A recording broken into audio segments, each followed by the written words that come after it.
Hello, good evening, friends of Sunday Kehwa Sips. I am back again with the same collection of the world's greatest short stories, and today I have a story of Mark Twain with me.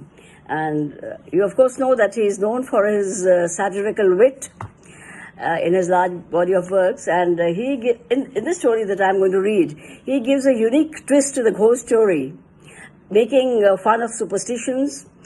He loved tall tales and played on human gullibility. In this story, we find the narrator adopting a conversational style with the ghost, scolding him for his awkward ways. So this is a ghost story and is based on the 19th century hoax of the Cardiff giant. And you see, Mark Twain's deft descriptions create a sense of terror. But towards the end of this ghost story, horror turns to humor. And if you want to know how he does that, you'll have to catch hold of this book or whatever book you find where you find the story and read this ghost story. A ghost story written by Mark Twain.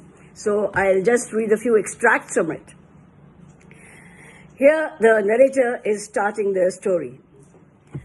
I took a large room far up Broadway in a huge old building whose upper stories had been wholly unoccupied for years until I came. The place had long been given up to dust and cobwebs, to solitude and silence. I seemed groping among the tombs and invading the privacy of the dead that first night I climbed up to my quarters. For the first time in my life, a superstitious dread came over me, and as I turned the dark angle of the stairway and an invisible cobweb swung its slazy woof in my face and clung there, I shuddered as one who had encountered a phantom. I was glad enough when I reached my room and locked out the darkness.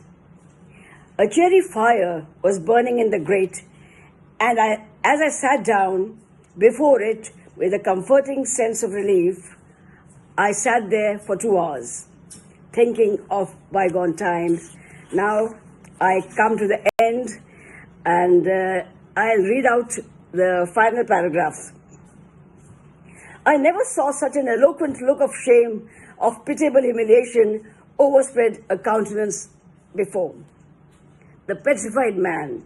The story is about the petrified man.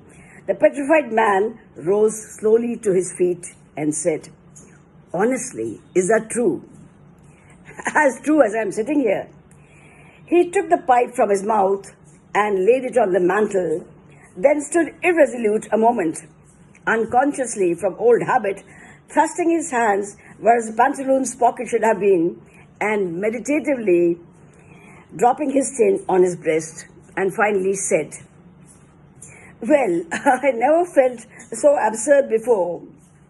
The petrified man has sold everybody else, and now the mean fraud has ended by selling its own ghost.